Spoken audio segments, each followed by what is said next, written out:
Mesdames, Messieurs, bonjour à toutes et à tous. Bienvenue au journal. Les parties prenantes à l'organisation des concours de la fonction publique réunies pour faire un diagnostic de la situation et proposer des pistes innovantes de recrutement qui respectent l'équité et l'égalité.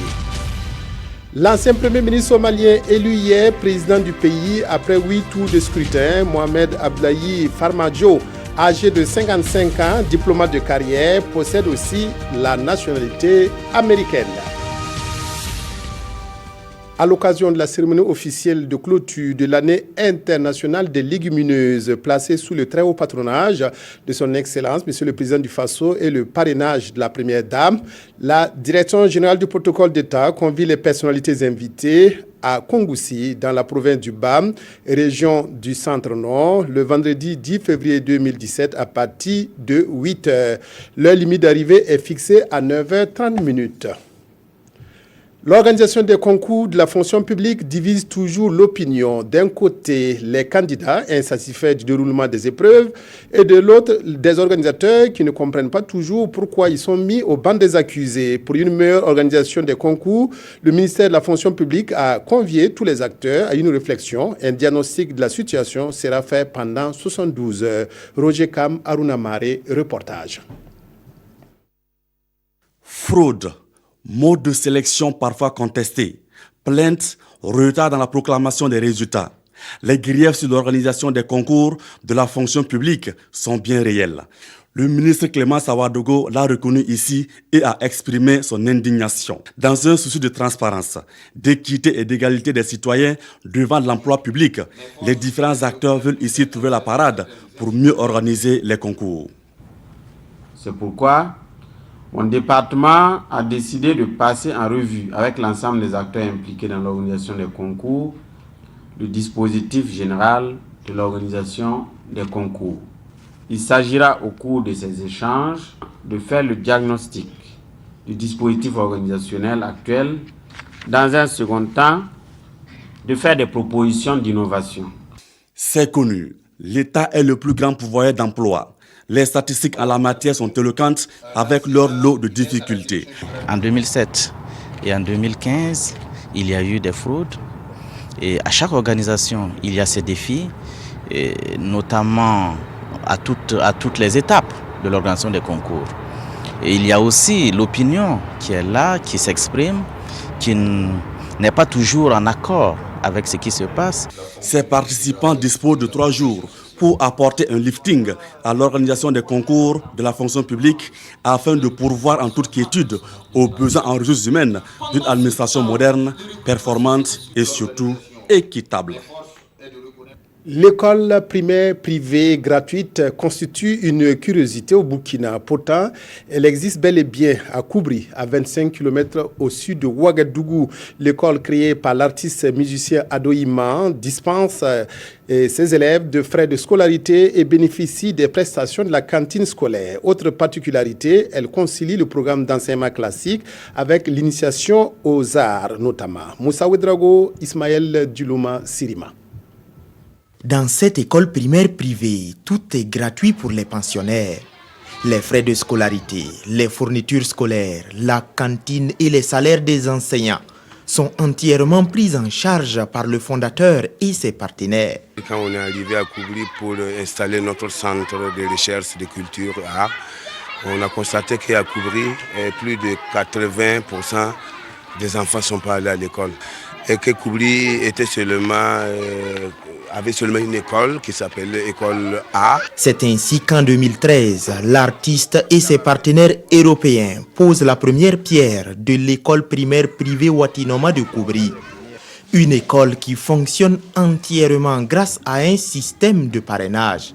Quand on a des occasions de voyager, par exemple pour nos concerts, pour nos conférences, c'est à partir de ça que on parle du Burkina, on parle de Koubri, on parle de vouloir créer une école, de vouloir aider des enfants de Koubri.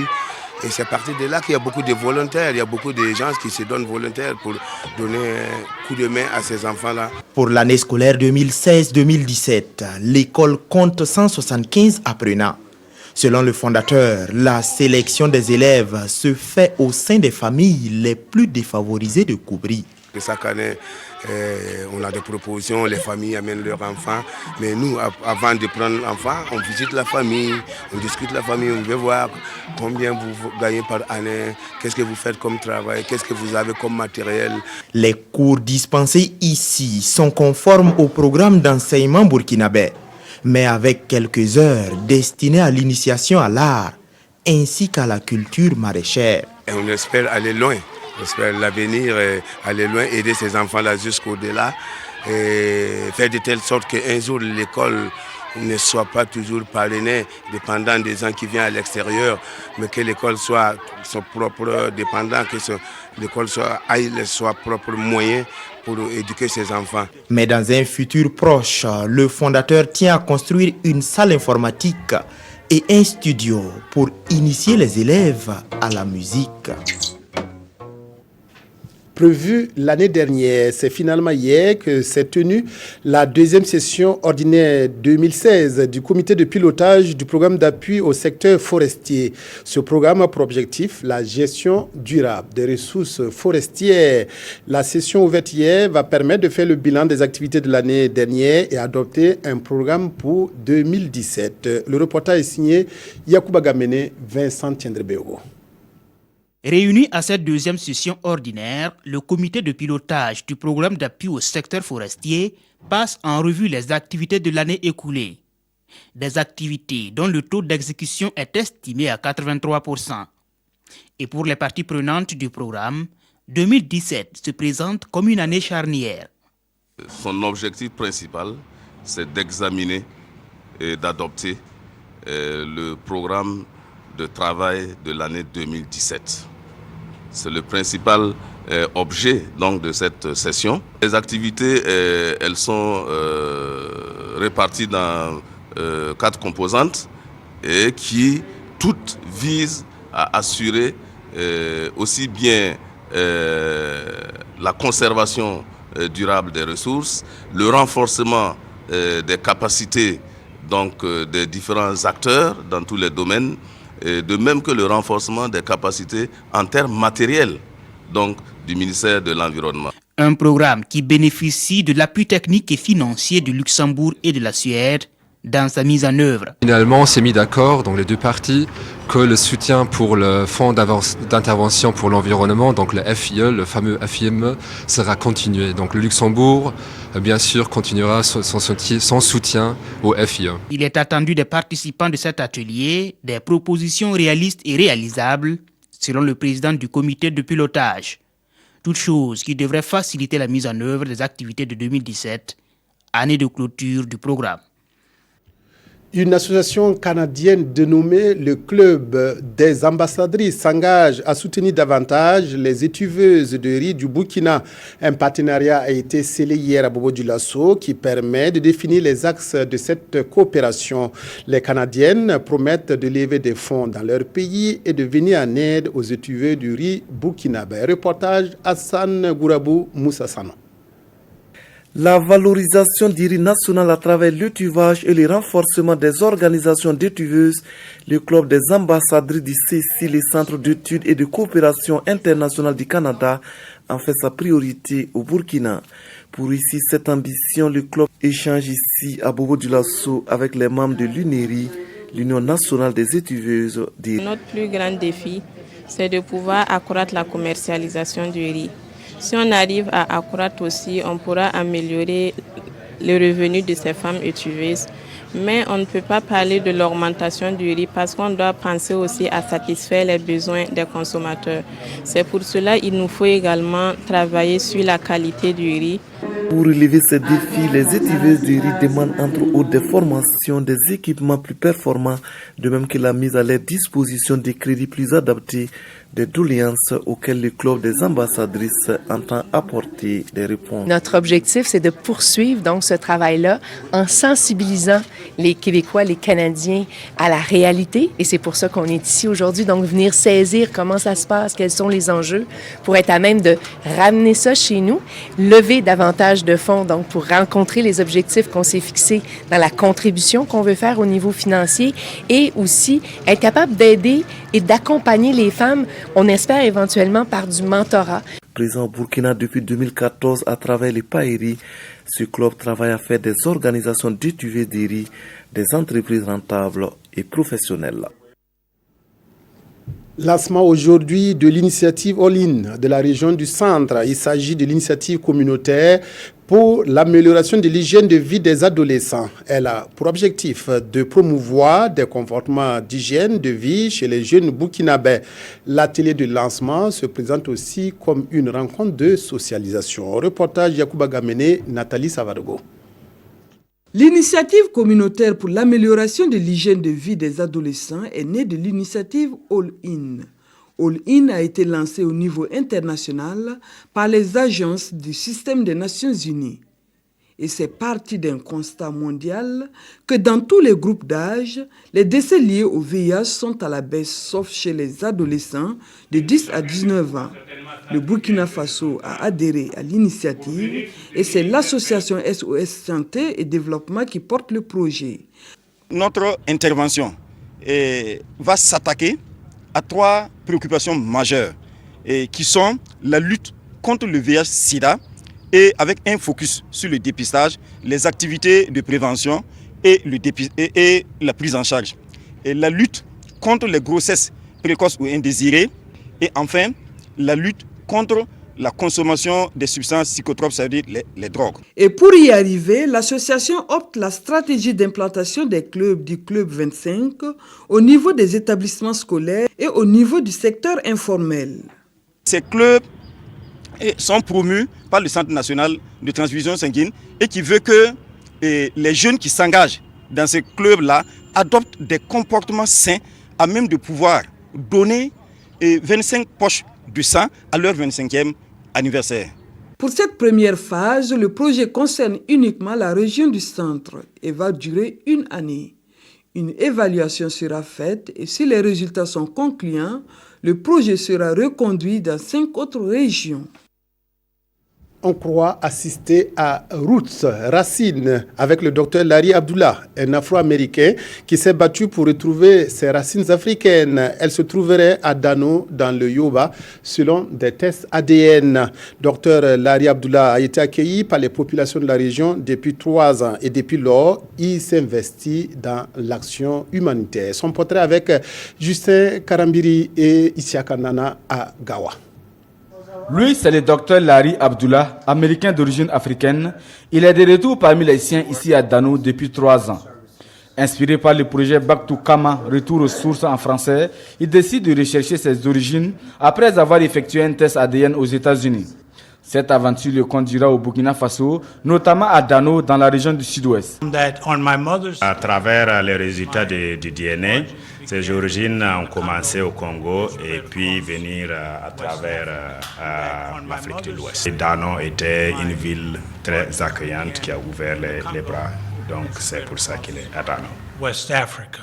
Et son arrivée dans la ville de Dano fut un événement exceptionnel pour les populations. J'étais là quand on est arrivé. L'accueil a été vraiment très chaleureux et au point où il pleurait de joie. Il y a eu une initiation spéciale à son endroit pour l'intégrer au sein de la population d'Agara. Désormais, il n'est plus docteur Larry. Quand il arrive ici, on l'appelle Sommet d'art. Et après l'initiation, on est allé sur un site culturel appelé Dagaration là. Et on a organisé encore un balafon funéraire juste pour commémorer les ancêtres qui ont été déportés, quoi. 3 ans après son retour, Dr Larry se sent bien intégré parmi les siens. Les gens ici, c'est comme ces gens aux États-Unis. La seule différence est qu'ici, ils n'ont pas autant d'opportunités qu'aux États-Unis. Quand ils les voient ici, les gens ici, ils voient leurs frères et sœurs aux États-Unis. Initié dans la tradition, Sommet d'art, ou le revenant qu'il convient désormais d'appeler, s'investit depuis lors dans l'humanitaire, notamment dans le domaine de la santé. Pendant sa carrière, il a fait d'autres œuvres humanitaires dans d'autres pays de l'Amérique et puis d'autres pays pauvres. Et l'Afrique ici, il a vu qu'il n'y avait pas assez d'aide humanitaire qui viennent ici. Donc c'est une opportunité pour lui de commencer quelque chose. Ça vient ici, en tout cas tout le monde est content. Même toute sa population se sont déportés ici pour accueillir ce d'art. Donc je crois que le message qu'il est venu nous dire et qu'il est en face de nous, en train d'exécuter ce qu'il est en train de faire. Aujourd'hui, on a vu que c'est une bonne chose pour nous. Des consultations que le médecin dentiste de formation entend perpétuer avec l'accompagnement de ses amis américains qu'il compte faire venir très prochainement à Dano. Les agents du ministère des Infrastructures ont observé ce matin un sitting pour exiger la satisfaction de leurs revendications. Elle s'appelle meilleure organisation du travail des infrastructures, paiement sans délai des frais de mission et transparence dans la gestion des marchés publics dans le département. Reportage Nongba Kouda, Christine Sanoua Koulibaly. Des chants, des pas de danse et des coups de sifflet pour se faire entendre. C'est dans cette ambiance que les travailleurs du ministère des Infrastructures manifestent ici leur ras-le-bol à l'égard de leurs responsables. Le syndicat des travailleurs des travaux publics, du bâtiment, de l'hydraulique et assimilé dénonce la mauvaise gestion de leurs services. Nous demandons en fait de faire un halte pour les PPP, le partenariat public-privé. Au titre des marchés, nous demandons également en fait qu'il y ait une préférence nationale pour les entreprises nationales. Il faut que le système soit transparent, il faut arrêter les privatisations et il faut arrêter les marchés de gré à gré. Et face à ce mouvement d'humeur, le ministre des Infrastructures se dit ouvert et appelle au dialogue avec les travailleurs. Tout ce qu'ils ont pu vous dire, ils me l'ont dit. Nous en avons discuté. C'est pour cette raison d'ailleurs que j'estime que la voie du dialogue que nous avons toujours empruntée avec eux est la meilleure solution. Mais bien sûr, je respecte leur choix de s'exprimer un peu autrement ce matin. J'ai choisi mon équipe à un moment donné. S'il est nécessaire de faire des réajustements, je le ferai. Et c'est cela aussi l'administration. En attendant, le syndicat affiche sa détermination. Ce sit-in ne dure que la matinée de ce jeudi, mais si rien n'est fait concrètement, il menace de reconduire son mouvement. Le nouveau président somalien s'appelle Mohamed Abdullahi Farmajo. L'ancien premier ministre a été élu hier par les parlementaires réunis à l'aéroport de Mogadiscio après plusieurs tours de scrutin. Avec l'élection de Farmajo, la Somalie met fin à une période d'incertitude née des différents reports du scrutin. Après 6 heures et 2 tours de scrutin, le président sortant a reconnu sa défaite. Le nouveau chef de l'État somalien est Mohamed Abdullahi Farmajo. Être président, ce n'est pas facile. La tâche sera difficile, je le sais, mais je travaillerai dur pour accomplir vos rêves. Ses partisans sont aux anges. Je suis très satisfait. La Somalie fait son grand retour sur la scène internationale. Le nouveau président est Farmajo. Je suis très heureux aujourd'hui. C'est le choix du peuple. Par crainte d'une attaque des Chebabs, le vote a eu lieu dans l'aéroport. Farmajo a été élu par 275 députés et 54 sénateurs. Ils avaient été désignés par 14 000 électeurs délégués.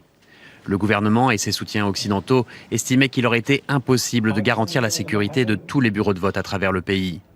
Avant les 2 tours, en coulisses, les négociations étaient âpres. Des mesures avaient été prises pour limiter la corruption. Une fois que l'on a passé la porte d'entrée ici, on ne peut plus avoir sur soi ni d'argent liquide, ni de chèques, car cela pourrait être utilisé et nuire à la transparence du scrutin. Et en fait, influencer le choix des électeurs. Selon des ONG, la corruption a été un fléau lors de la campagne électorale. Mais de nombreux Somaliens étaient soulagés de voir une transition pacifique 4 ans après la dernière élection. Le scrutin de mercredi était seulement la 2e présidentielle organisée dans ce pays depuis 1991.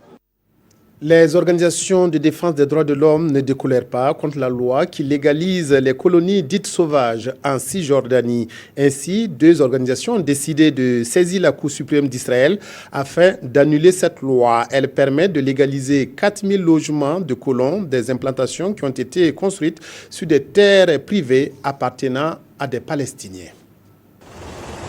À Jérusalem, 2 organisations de défense des droits de l'homme ont déposé un recours devant la Cour suprême d'Israël afin d'obtenir l'annulation de la loi controversée qui légalise les colonies dites sauvages en Cisjordanie.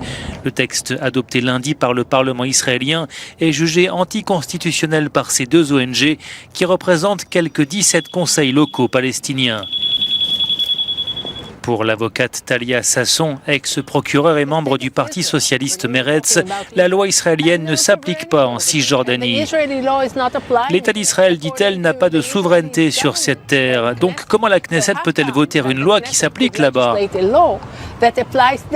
Si le Parlement israélien peut voter une loi qui s'applique en Cisjordanie, alors pourquoi ne pourra-t-il pas voter des lois qui s'appliquent à Londres ou à Paris ? Cette loi légalise quelques 4000 logements de colons, des implantations qui avaient été construites sur des terres privées appartenant à des Palestiniens. Il leur est proposé en échange une compensation financière ou une terre équivalente ailleurs. Pour l'autorité palestinienne, cette loi revient à légaliser le vol. Plusieurs sujets dans les colonnes des journaux de ce jeudi, citons l'enlèvement de la religieuse colombienne au Mali et la manifestation des chauffeurs routiers lassés des tracasseries lors de leur voyage. La revue de presse est signée Aimé Solange Guigman. Queue interminable devant les essenceries hier, nous informe aujourd'hui au Faso. Même constat dans les colonnes du pays qui précise que les chauffeurs, sur mot d'ordre de l'Union des chauffeurs, ont entamé le 8 février une grève de 72 heures avec pour corollaire le manque de carburant. En effet, explique aujourd'hui au Faso, l'Union des chauffeurs routiers du Burkina s'est indignée du traitement que les forces de défense et de sécurité déployées sur le terrain font subir aux routiers. Pour le président de l'Organisation nationale des transporteurs terrestres du Burkina, ceux qui n'ont pas tous leurs papiers au complet sont mieux traités et à l'aise que ceux en règle, indique-t-il dans l'Observateur Palga. Ce dispositif sécuritaire est déployé pour contrer les attaques djihadistes, souligne ce journal. Mais cela ne tient pas la route selon L.A. Saban Ouedraogo, qui se questionne d'ailleurs combien de djihadistes ont été arrêtés dans un car ou dans un camion depuis qu'ils ont multiplié les contrôles. Il rappelle qu'un véhicule a pu quitter Ouayouguia et s'est retrouvé à Ouagadougou malgré ces contrôles massifs. Cette manifestation des chauffeurs a quelque peu paralysé le trafic routier, nous signale le quotidien. Heureusement que les greffistes ont annoncé hier la fin du mouvement. Pour aujourd'hui à midi, nous confient les journaux. L'on apprend également dans les colonnes de Sidouaya qu'une religieuse colombienne du nom de Gloria a été enlevée mardi soir à Karangasso, à 400 km de Bamako, dans le sud du Mali, non loin de la frontière du Burkina. Selon des habitants de la zone, 5 assaillants ont enlevé la dame à son domicile avec une ambulance de la mission catholique pour laquelle elle travaillait, précise le quotidien. Pour l'Observateur Palga, c'est la preuve que ces gens-là n'ont vraiment pas peur de Dieu. Voilà, c'est tout pour cette édition. Merci de votre aimable attention à la RTV. Excellent après-midi.